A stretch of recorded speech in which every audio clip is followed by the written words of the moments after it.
নির্বাচনের একদিন পেরোতে না পেরোতেই বাংলাদেশের প্রতিটি অঞ্চলে বিএনপির সন্ত্রাসীদের সন্ত্রাসী কার্যক্রম শুরু হয়েছে।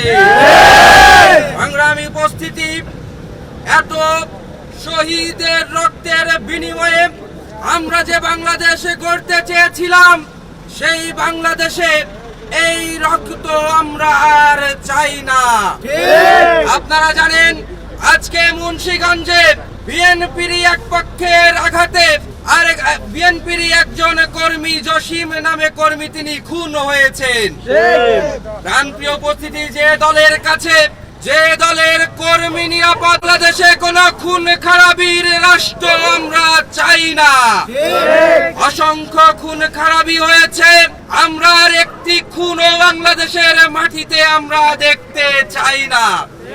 সংগ্রামী উপস্থিতি, আমরা দৃঢ় ভাষায় বলে দিতে চাই, আমাদের মা বোনদের গায়ে যেন আর হাত না দেওয়া হয়। আমাদের মা বোনদের গায়ে যদি আর একটি হাত পড়ে, তাদের দামাল ছেলেরা কিন্তু বসে থাকবে না। কেউ যদি মনে করেন পূর্বের ফ্যাসিবাদী আমলের মতো আবারও ফ্যাসিবাদ ফিরিয়ে আনার চেষ্টা করতে চান, তাহলে আপনাদেরকে বলতে চাই, আপনারা ভুলের মাঝে বসবাস করছেন। আমাদের মাঝে এখনো জুলাই প্রজন্ম জীবিত রয়েছে। জুলাই প্রজন্ম জীবিত থাকতে আমরা বাংলাদেশ নামক এই রাষ্ট্রকে কখনোই আর ফ্যাসিবাদ রাষ্ট্র হিসেবে প্রতিষ্ঠিত হতে দিব না।